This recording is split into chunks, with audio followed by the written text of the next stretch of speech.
name is Kathy Hurlbert, and I am an instructional technology specialist for the district.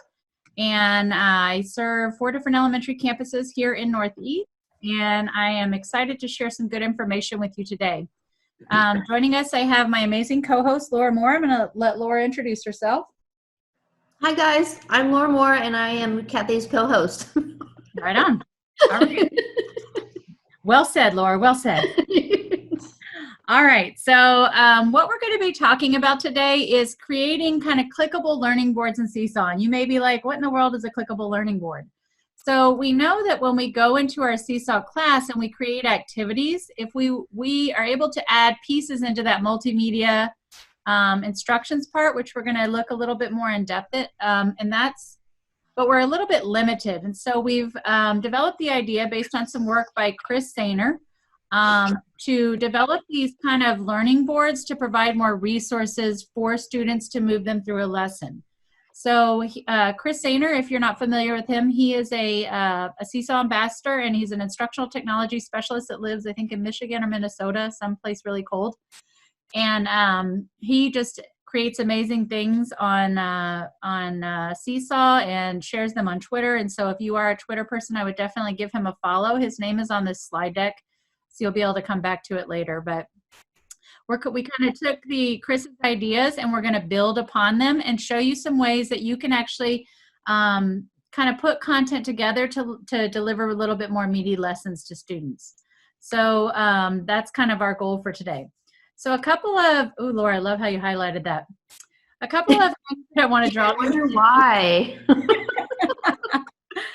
So we have muted everybody right now, so everyone is muted. If you will leave your microphone muted at this point, if you'll hover towards the bottom of your Zoom screen, you're going to see a little black menu bar pop up.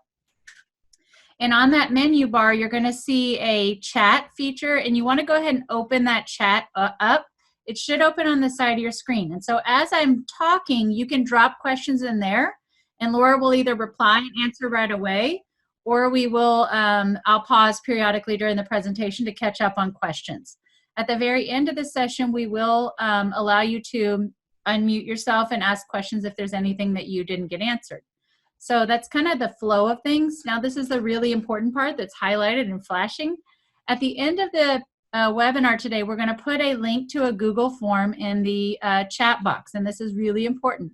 We do need you to fill this form out so you get credit for attending the class.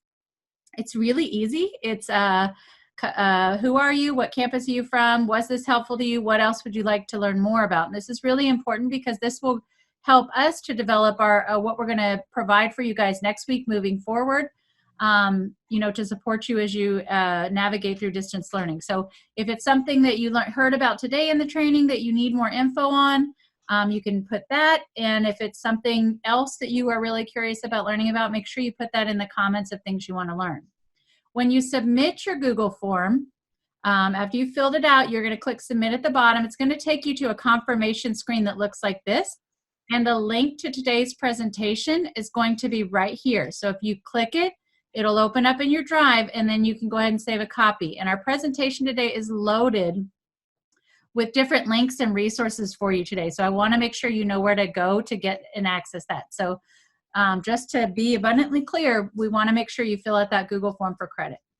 So let's go ahead and kind of hop in and start learning. So like I mentioned, the reason for this, the reason that we are doing this activity is because when I go to create an activity in Seesaw, in the past, I used Seesaw as a vehicle for students to demonstrate their understanding. So I was in the classroom physically, I did some teaching, and then I would turn the kids onto Seesaw, and they would use Seesaw as a tool to show me what they've learned, which was fantastic and worked beautifully in the classroom. I saw great gains with it. But we're in a new boat now with distance learning, and we're having to find ways to deliver instruction to students. And so again, you know, my little soapbox here, this is distance learning, not distance busy work. So we don't want to just be sending work home for students to do because they don't necessarily learn through just doing things. We want to provide some instruction. As the teacher, that's our role. Seesaw provides a great vehicle for us to do that. So again, if I go into create a new activity, let's talk a little bit about the anatomy of an activity. So I've got the name of the activity, my written instructions. I can add voice instructions. This is the part I really want you to hone in on. So the multimedia instructions, or example, is where we're going to build our lesson. That's where students are going to get the instructional piece. Then the student template down here below that is where the students are going to apply the skills and demonstrate their learning with it.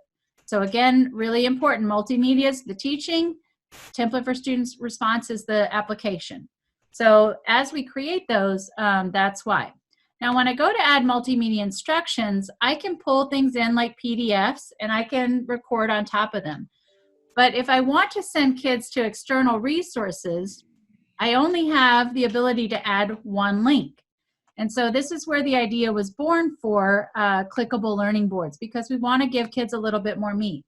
Now, if you are sending kids to subscription-based resources in Seesaw, that is a little bit of an extra step. So I'm going to turn it over to Laura for a minute and let Laura kind of talk you through that real quick. Okay, sorry, I was actually answering something in the chat. I am going to pop in a video in the chat section, and this video kind of demonstrates how students have to log into Launchpad and have a specific app open before they click on a link in Seesaw. I'm not going to demo now, but the video kind of will explain how it works. But if they're not logged into Seesaw before they click on the link, then their credentials are not authenticated and the video will not play. So they have to open, for example, BrainPop, they have to open Launchpad, be logged in, go to the library folder, click on BrainPop, have it open, then go back to the link, and when they click on it, the video will play. So this is something that you want to send out to your parents so that they can help troubleshoot that issue for their students. All right, awesome sauce. Thank you so much, Laura. That is probably one of the most widely asked questions that we have been fielding the last few weeks. So it is a little tricky for students to navigate. So we're going to look at using some non-subscription based sources today and how we can pull those into Seesaw so the kids get all the learning content there. So we're not deterring you from using those things, but we want to kind of broaden your scope a little bit and show you some other ways that you can provide some pretty rich instruction for students. So starting with the end in mind, let's look at where we're going with this. So I wanted to teach the kids about plants, and again, I want them to demonstrate their learning. And so because I'm not in the classroom, I'm going to insert an instructional piece into the multimedia portion. So if you click right here, this is my multimedia source. And so when I open this actually is a clickable document that can guide the students through different parts of the lesson. So this is what we're going to learn to build today. So as kids go to each link, it takes them to a place where they can learn about plants in different ways. So I've, compiled my resources and I put them all in one place so it's easy for kids. We're going to share all these resources and sites with you in the slide deck. This one is a fantastic one for first graders and kindergartners. It actually reads the book aloud. And it's big green. It's a clickable book. They just scroll through and click the button to read it to them. So, we have some books in here. We've got some videos in here, a time lapse. And then when they're done, they're going to come back and actually demonstrate their learning. And so I'm going to show you how to kind of build an activity like this from the ground up. So it's got a little bit more meat to it. So where we go to build these activities, or before I do that, actually, let me share kind of a couple more things. So on these slides, if you'll get these at the end when you fill out the Google form, it just reminds you, kind of breaks down the parts of the activity. So like I said, the direct instruction comes here under multimedia instructions. The purpose of the clickable boards is just to give more meat to students, to actually deliver a lesson similar to in the way that you would do it within the classroom. So I've already had, this is our third session, I think, Laura, on clickable documents this week, and I've already had a lot of teachers that have reached out and created some. And so this Padlet was established, and it's got some great examples for you that you can borrow or you can add to. So when you get the slide deck, if you visit this Padlet, you can see some things that I've already made to get some ideas. But I feel like you'll have a pretty good grasp today. So we're going to go ahead and show you how to create these things so you can take it back and apply it. So on slide 8, Laura has given you a couple different templates. There, you can start from scratch if you want, but these templates are there for you if you want them. So if you want to use one of these, you would just click it. When you open it, it's going to ask you to make a copy.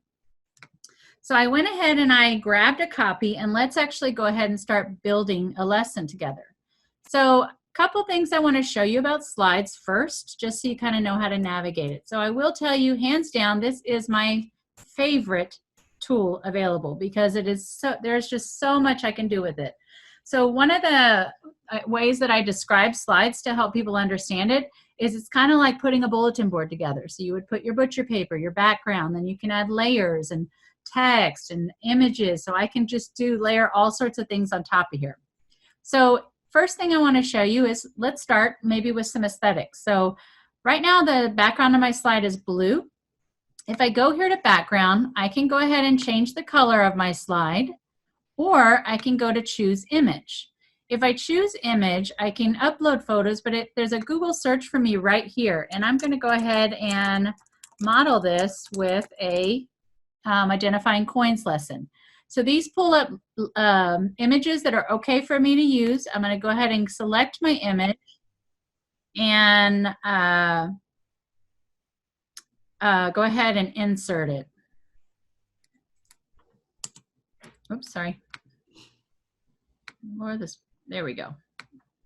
Okay, so we're going to go ahead and insert the image. That's going to change the background. If you don't want to mess with that fluff, you don't have to, but I want to let you know that it's available. It's a really fun tool to get creative with.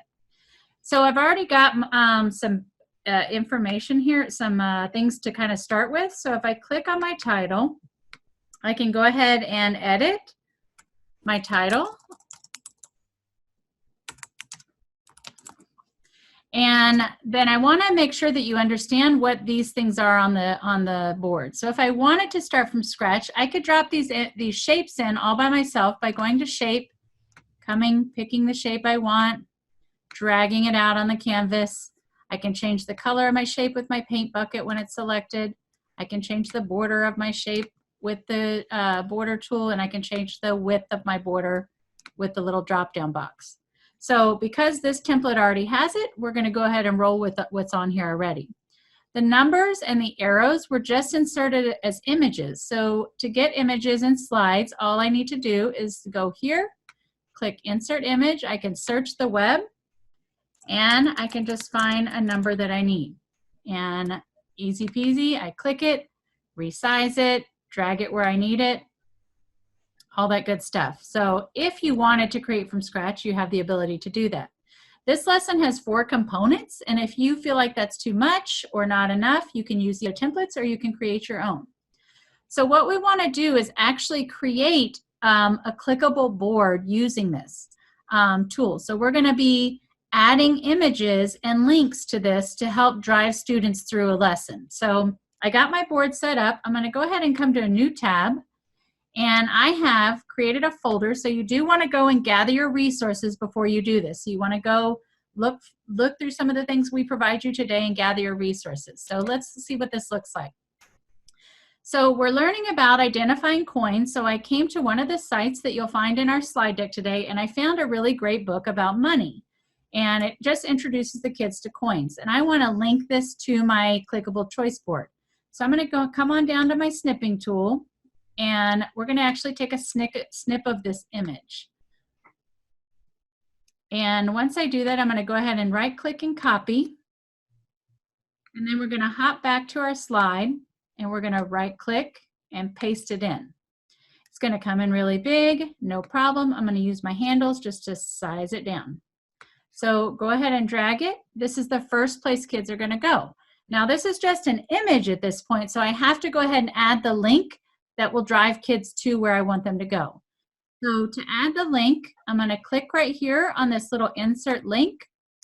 I'm going to go grab the link, which takes them directly to this book, and I'm going to go ahead and paste it in to this box now. So now this image is a clickable button that will take the students to the ebook. So that's a great place to start. I also, in my money folder, found a resource that I wanted to share about a video, actually, that talks about money. So it's a really catchy song I like, and I'm going to talk to you for a minute about this before I show you how to snip it. So let me just get it going. There we go. So I'm going to pause. So you notice that this video is on a site called Watchkin. So I'm going to show you how to snip the image and drop the video, and then I'm going to tell you about why I am using Watchkin versus YouTube. So again, easy peasy, snipping tool, new. I'm going to grab a snip so kids know where they're going. Right click it, copy it, and now go drop it into my template. So this, again, is going to be the second part of the lesson. So this will drive the kids to where I want them to go. So I'm going to copy my link. And then we're going to go back to our template. With the image selected, I want to click the hyperlink and paste that link in there. I could just, insert text links, but I feel like this visually is going to be a little bit more visually appealing to learners. So I mentioned that I have ran this video through Watchkin. So I'm a little hesitant to send kids directly to YouTube. We all know that our kids spend a lot of time on YouTube, and it's really easy to get distracted on YouTube. There's videos on the side, and you can watch upcoming videos, and I really want my kids to be focused in the lesson.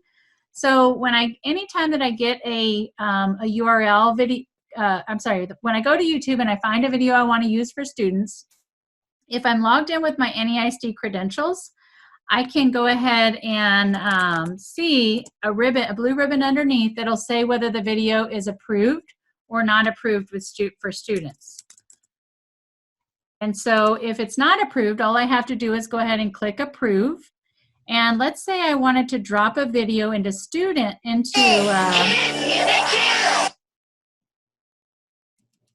think it's going to restart. Writing's not that easy.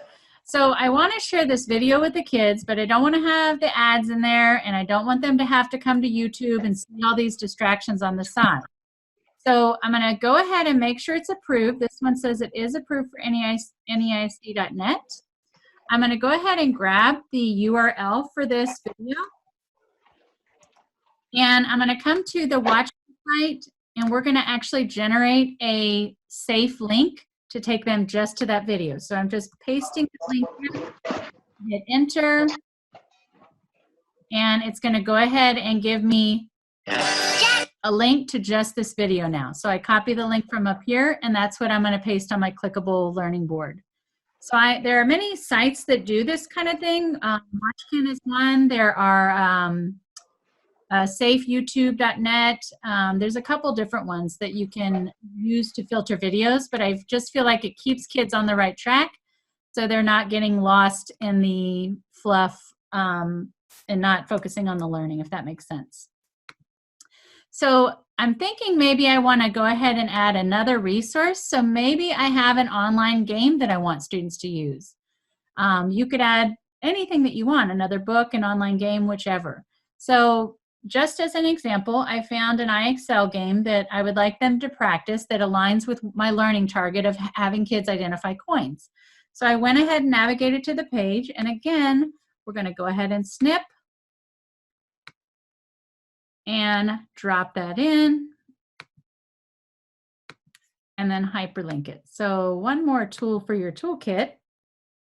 This image is not the best. It's kind of blah. So one thing I can do to kind of make it pop out a little bit is just add that border. So we're going to go ahead and click our pencil and say, let's add a border, and let's thicken that border up just so it doesn't blur into the white space so much. So again, I need to go ahead and get my insert hyperlink, get my URL, copy it, come back, drop that link in there, and now I can share this with students. So we've kind of moved through a lesson. We have some literature, we have a song, we have some practice. Now I actually want to add some direct teaching into this clickable learning document for students. So we're going to talk about a really cool tool called Screencastify. So you may have heard about it, especially if you've taken any of our other trainings this week. But let me give you a little background on it. So Screencastify is an extension, and extensions live up here in your browser bar at the very top. Extensions provide you with additional productivity that you can use when you're in your Chrome browser. So they allow you to do extra things while still working in the browser, if that makes sense. So to get Screencastify, you're going to come here to your App Store right here on the left, and go ahead and open up the web store, and I'm going to search for it right here. It's going to go ahead and pull it up, and you'll see it. It's orange. It has a weird little arrowy looking thing with a camera inside of it. Your button is going to say Add to Chrome. If you haven't installed it yet, you're going to go ahead and click Add to Chrome. Mine is already added, but I wanted you to make sure that you know how to get to that. So the cool thing with Screencastify is once I add it to my Chrome, it's going to live up here in my browser bar. This extension is going to work alongside my Google Drive. So it's going to allow me to record anything that I'm doing in my browser or on my computer, and then it puts it together into a video and saves it to my Google Drive. So the first thing that you're going to see when you open the Screencastify extension is it's going to ask you to sign in with your Google credentials, and that's a good thing because it's going to create a folder for you in your Google Drive called Screencastify, and it's going to park those videos there so you can use them repeatedly if needed. So I'm going to walk you through kind of how to utilize that tool and then how to add it into your clickable board for instruction. So another one of the tools we're going to share with you today are online math manipulatives. So there's lots of ways for you to use your browser to access different manipulatives, or you can do this with a Google slide deck as you're moving through a lesson, whatever you want to record on your browser. So this particular one is called the Math Learning Center, and it's fantastic. We have it linked for you in the slide deck. This particular app within the Math Learning Center is called the Monies app, and I'm working on a lesson for identifying coins, so it works beautifully. So what I've done before I get ready to record is I've kind of set up my canvas. So I click over here and add the coins I need. I clicked at the bottom to add the equal symbols. I clicked down at the bottom where the hand is to create these show boxes. And I'm actually got my teaching area set up, and now I'm actually going to record and actually deliver a lesson using this. So to do this, I'm going to go ahead and turn on my Google extension. I'm sorry, my Screencastify extension. So when this pops up, it's asking me a couple different things. So it's asking me what I want to record. If I want to record just my browser tab, my desktop, or just my webcam. So you can record just yourself if you want, the whole desktop, or just this tab. So it's up to you. I also can check my microphone. You can see my little green bar jumping up and down. That tells me that my microphone is hearing me. If that's not working, you can come here to change the microphone till it is working. You also have the option to embed a webcam. So this will actually put me in the bottom of the video so the kids can see my face, which I think is a really valuable thing in this particular situation that we're in. Kids cannot, they're at home alone, and you're the person they're connected to. So I encourage you to use that webcam. If I click show more options, I've got a couple options. I do like to leave the countdown on because I will jump in and start talking, and the countdown kind of reminds me to slow down and not start talking till it tells me to. So let's go ahead and look at how easy this tool is to use. So I have my webcam on. I'm going to go ahead and click record. It's going to ask me if I want to share my screen, and I'm going to say go ahead and share my screen. Here's my countdown. You see me in the corner. Hi guys, today we are going to learn about counting money. So money, money, money. Let's take a look. So this coin is a penny. It's worth 1 cent. 1 cent. So my we have some other coins. This one's a nickel. It's worth 5 cents. So on and so forth. I would continue through with my lesson. When I'm done, I'm going to click stop sharing, and let's see what happens. So now Screencastify has put that together for me into a very quick video that I can now share and add anywhere I want. So I am going to share some tips and tricks with you that I've learned the hard way. Very first thing when you get your video put together is come up here and name it so you can find it later. So when I initially started using this product, I was making all sorts of videos and I forgot to name them, and so I could never go back and find them. So that was a hard lesson learned. So you notice once I've named it, I've got some options over here on the side. So I can go ahead and copy a shareable link and drop this into my clickable doc. I also can go ahead and click more options, and I can change the privacy right here. We don't want kids, when we're using these clickable docs, we don't want them to have to log into multiple things. So we want to go ahead and make sure that it's unlisted, so when they click that link, it takes them right to the video. So just like you can also drop these videos directly into Classroom, send them to YouTube, or download them and just upload them as a video in your lesson. But again, we're looking at clickable docs today, so I'm going to get that snipping tool, and we're going to go ahead and take a snip of the screen and take that back to our hyperdoc, or not our hyperdoc, our clickable thing. And we're going to drop that in there and then drop the link to it. So here's my visual of where they're going. And I actually, just to give you another tool for your toolkit, oops, not sure what happened there.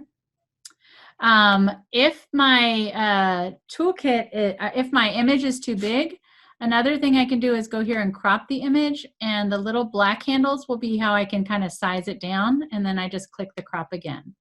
So again, this is just an image. I think I'm just having some computer challenges right now. My computer is very tired.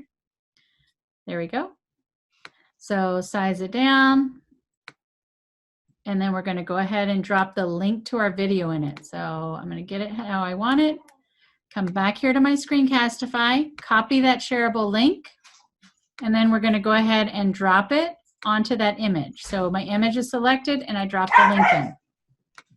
So now my document is ready to deliver to students. I'm going to pause there and turn it over to Laura for a minute so we can see if we have any questions before we move on. Not at this point, but we've had a few that I just kind of want to point out. Someone was asking if any of this stuff, especially the video for logging into Launchpad, if it works on an iPad. Currently, we're having difficulty with that.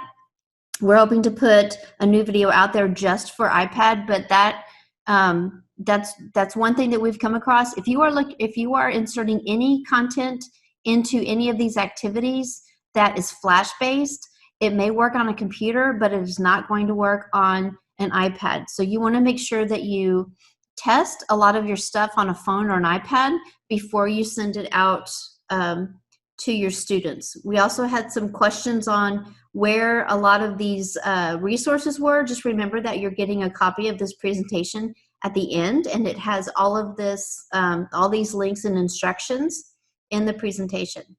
One person asked, where is the snipping tool? The snipping tool is located in the bottom of the taskbar. You see it says type here to search next to the little window icon. If you type in snipping tool, it pops up, and then it has the little box where you can then create a new snip. And I think that's it for questions.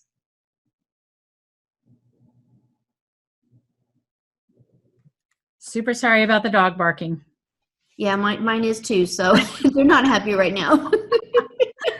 All right, so we have put together kind of a lesson flow now. We've got a little bit more meat that we can deliver to students, and none of these require students to log into anything. They can click the links and get to them. And like Laura mentioned, it's always best to test these things before you deliver to kids. So what we're going to do now is go ahead and add this to Seesaw as the meaty part of our lesson. So I'm going to go ahead and make sure first that I've checked my sharing permissions, because I don't want to have kids being blocked. when you create something and it defaults to private, only you can access, I'm going to go ahead and change. And you can select either anyone with a link or public on the web, either one, as long as it does not require additional sign-in. Kids have already worked to sign into Seesaw, so we don't need them to sign in any further. So we're going to go ahead and click Done, and now our document is ready to roll. So we're going to hop over to Seesaw. And the way we're going to do this is coming to our activity library and assign activity. So hopefully you have looked around in the activity library before, but just to give you a little bit of background on it, you have your community library. That is where all the activities live that have been contributed by ambassadors around the world. There are millions and millions of them. And so I'll give you just some quick tips in case you don't know. You can narrow down by grade level here. You can not use this. I recommend you do not use this search feature because it's very general and broad and you really don't have hours to search. So you want to go to this menu and search very specifically for the skill that you're looking for. So that's probably one of the best ways. So to create the activity, we can start from scratch, or we can find an activity in the library and build on top of it. So if I wanted to start from scratch, I would come here. I remember on my IPG that I already saw a great counting coins activity and I saved it to my library. So I'm going to go ahead and let's start with this. So this lesson again was designed for the classroom where I was going to deliver the instruction and then the students were going to use this template to show me what they've learned. So since I'm not there to provide the instruction, we're going to take this activity and build on top of it to develop a lesson and then add the demonstration piece. So once you find an activity, the first thing you want to do is click the little heart. That will turn the heart pink. It's originally gray. When I click the pink heart, that moves the activity to my library, so it's saved for me there. It also allows me some other options. So when I come down to the three dots, I can now go ahead and make a copy of this activity and edit it so I can build on top of something. So you don't have to recreate the wheel. You can take someone's magnificent work and just add on to it to develop a pretty meaty lesson. So we talked about at the beginning of the webinar today, the anatomy of the lesson, that the activity name, directions go here, the recorded voice instructions, and the meat of the lesson goes here to multimedia. So I want to add my clickable that I made in Google Slides here as the lesson. So I'm going to click multimedia instructions. We're going to go ahead and click upload, and we're going to do upload from Drive. So select from Drive, and we're going to go find my copy of template. And if I come to presentations, let's see if we see it there. Copy of template. Hopefully that's it. So this is going to pull it in for me, and it will be a, there we go. It's going to pull this into me so we can deliver it to students now. So I'm going to go ahead and click the green plus. Now there is an extra step when we do add these clickable documents to it, and I'm going to type the directions in here so you can see them. So tap the money lesson link and then click view original. Move through each piece, PIE, of the lesson and then come back to Seesaw to show what you have learned. So you notice as I typed my directions down here, I have little colons around the word add. So in Seesaw, when we put those little colons around special words, when I publish the activity, it's going to change those words into the Seesaw icons in the directions. So again, in the slide deck that you're going to get at the end of the webinar today, we'll give you the link to that, and I'll show you where to find that so you know how to do that yourself. Now, if this lesson wasn't created by me, or I maybe edited it and I needed to change the voice directions, I can do that by Xing the directions that exist there and re-recording them. So I can delete the original directions and just add new voice directions by recording them right here. And this is basically just a support to read the directions aloud to kids. So I've got my activity name, my directions, my voice directions, my lesson. Let's go ahead and take a look at what the students are going to do now.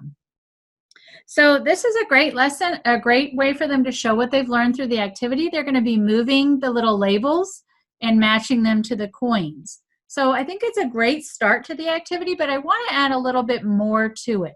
So I want you to notice over here on the right that I can go ahead and click Add Page.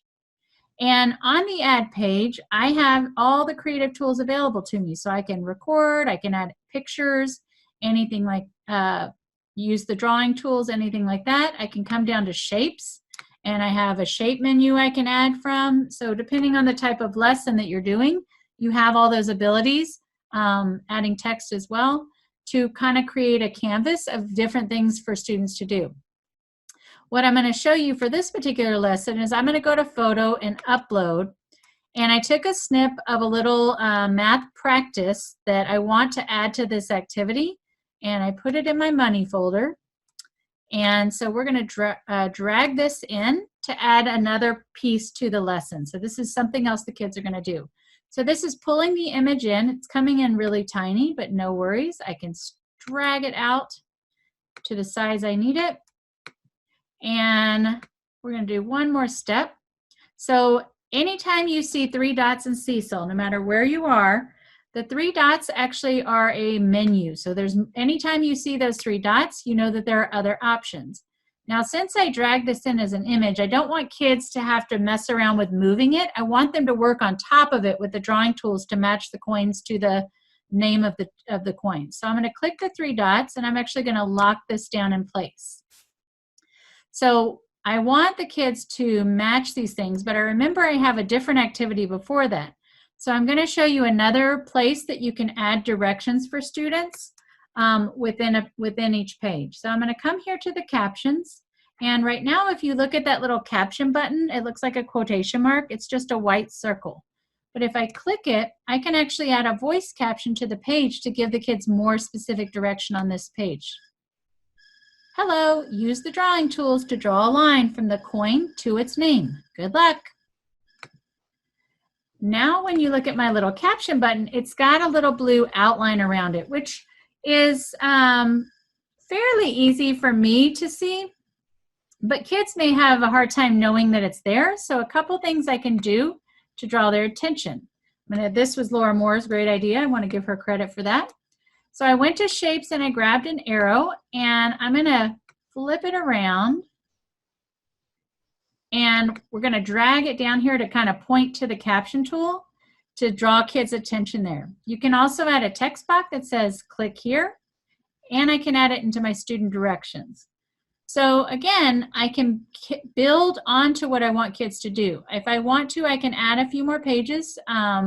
Laura said a little earlier, we discovered you can add up to 10 pages. Would I make an activity 10 pages long? Probably not. But you have an option to add a couple different pages.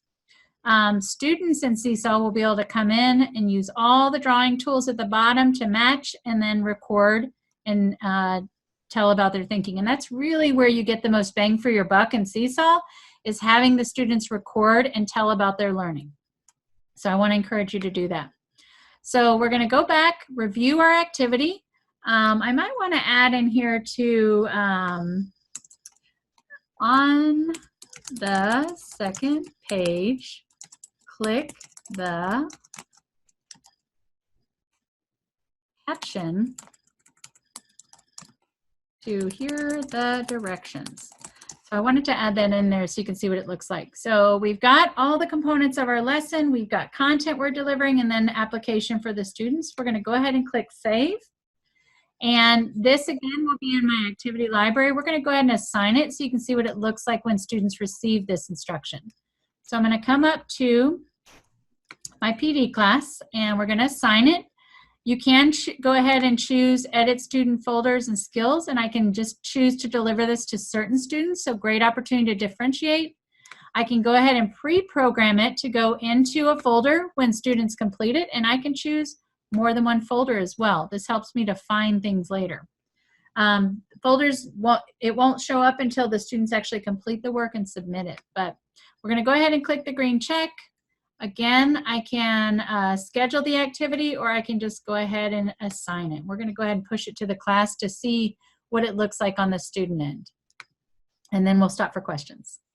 So students can navigate in Seesaw to the light bulb to do the activity. So two ways the kids can get to the actual lesson. They can click here, right here on it. And this is the only extra step that we need to make sure we put in the directions. So when we publish, and this works on iPads, mobile devices, and computers when we do it this particular way. So we pulled it in from Drive. It creates a PDF, but this PDF right here is not clickable. Students do need to come down and click View Original. That's going to open up the clickable for them, and they're going to go ahead and move through the lesson. So now as they click each link, it's going to take them to that resource, and they can click back and then go to the next link. So it moves them through the lesson, and then when they've finished each part of the lesson, they're going to go back to the Seesaw activity and do the next part. So if they miss that part, and I usually will include this in my directions too, if they don't click it there, when they go to add response, the directions actually live up top where view instructions are, and they can get to the lesson by clicking here, and same thing, view original. So either way they can access it to complete the lesson. So that was a lot of content I just threw your way. So let's pause and see if we have any questions at this point. So far, no new questions in the chat. Is there a way you can go back to the presentation that they're going to get at the end and just kind of go through and show them the slides and the links and the resources that they're going to get? Just so, because I have a feeling their heads are exploding with these fantastic ideas that you're giving them. But they probably need to go back at some point and get those resources again in a later date. Absolutely. So just a reminder again, in a few minutes, we're going to post the link to the Google form. That's how you're going to get attendance. So it's really critical you fill it out. Once you fill out the form and you click submit, it will take you to this page, and the link will be pasted here. So I know this form is for a different class, but same concept. The link to the slide deck will be here. It'll open up in your Drive, and you can go ahead and click a copy. So again, we shared the Padlet here, and this Padlet has examples of other clickable choice boards that people have made. And it's a relatively new concept, so there's not a ton on here, but you can scroll down and see all different ones. And I really encourage you, as you get back to the classroom and you start creating, you can come to your grade level and drop those Padlets in there so we can work smarter, not harder. So when you see one you like, you can click it and save it and use it in a Seesaw activity. Some of them are actually added in here as Seesaw activities ready to rock and roll. So you've got that resource at your fingertips as well. And Kathy, can I interject something? Please. That Padlet resource is something that somebody else created from outside the district, and those are contributions from people all over the country. So it's more than just NEISD ideas. And we had a question that said, how do you put lessons that you make into the campus library? She's going to demo that in just a few minutes, but I just want you to understand the difference between that Padlet and the community district library. That one is from all over. Good point. I'm glad you mentioned that about sharing activities, because I did miss that. So I am going to go back and demo that for you real quick. So creating these choice boards does take a little bit of time. You can see that I did it in a very short amount of time. The time-consuming part is just finding the meat to put in there. So we encourage you to divide and conquer and share with your grade level. So if I create a clickable choice board and I package it into a Seesaw activity, I'm able to share it with people on my team. So once I've created it, I can go ahead and click my 3 dots, and at the bottom, this window just cannot be in the right place for me. When I click my 3 dots, I have the share activity button down at the bottom. And when I click this, I've got a couple options. So you guys will have the share to school and district libraries. So if I want to share this with all the first grade teachers at my campus or in my district, I can go ahead and click share. I can go ahead and tell it the grade level that I want to share this with and the subject area, and then I can click share. What that does is it's going to allow teachers to find it in their district library right here. So now when my fellow first grade teachers go to the district library and they make sure they're on the first grade level and math, it should pop up near the top. So again, they can actually go here to the coin lesson and it should pop up pretty close to the top. So there it is right there. So that will move things there. Another way that you can share activities with your team is by clicking the 3 dots and going down to share. And you can actually get an activity link. When we get an activity link, that gives us a clickable link that will drive our fellow teachers to that lesson. So when I paste that link, what's going to happen is the teacher I share that link with is going to get this screen. They would click Save Activity, and it would move it into their activity library. So we can share it either way. This link does not deliver it to students. Remember, you have to go to the steps to assign to deliver it to students. So good thing we didn't miss that. So you've got your templates here on this slide, and Laura is much more graphically inclined than I am. And she's got some great tutorials here for you on some tips and tricks working in slides on how to do some of the different things to make really everything flow in slides. Slides is really a fantastic tool, and if you want to learn more, the web has a plethora of information. So if you're working in slides and you can't figure out how to make something work, best place to go is Google it, or come to Laura's tutorials first. So we heard a lot of questions about where do we get these resources? Where do we get these resources? So we've gathered a few of them here for you. And so these are open resources that you can go and find things and pull them into Seesaw to create these clickable learning boards. So Unite for Literacy is right there where we went to get books. Will Books is another great one. Newsella, there's just all sorts of cool tools available for you. Kathy, can I interrupt one more time? Please do. Can you click out of that box so we can see what's under the Unite? Yes. This morning, no, that's not it. Oh, it's not updated. Oh, okay. Look at the very top of the second column where it says Wide Open Schools. That is something that was just released today from Common Sense Media. And basically, it is people from all over that are curating resources for teachers to use. And I haven't had an opportunity to kind of sit down and go down that rabbit hole, but that is brand new that came out today, and it looks amazing. Awesome. I popped in a little earlier. I had a teacher, Ms. Garman, actually shared the Scholastic resource with me, which we have pinned here, and that has got just some great, very rich text that you can link and add to your clickable choice boards as well. And then Laura mentioned earlier, if you are linking paid subscriptions, anything kids have to get to through Launchpad, you want to go ahead and share this video with your families so they know how to access those, because they do have to open those in the background before links work. She's got some info here for you on Watchkin and SafeShare, which is the programs you can run your videos through so kids don't have to go directly to YouTube. So like I said, lots of great resources. If you need to come back and get a quick tutorial, these very short videos are here.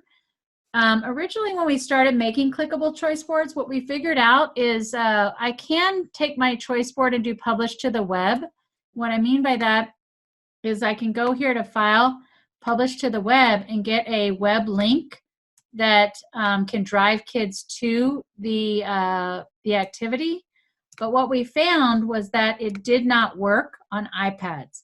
So it says here for iPad recommended, if I would use this method the way we learned it today, so there's not a variation. So you don't want to have two versions of an activity, one that works on computer, one that works on iPad.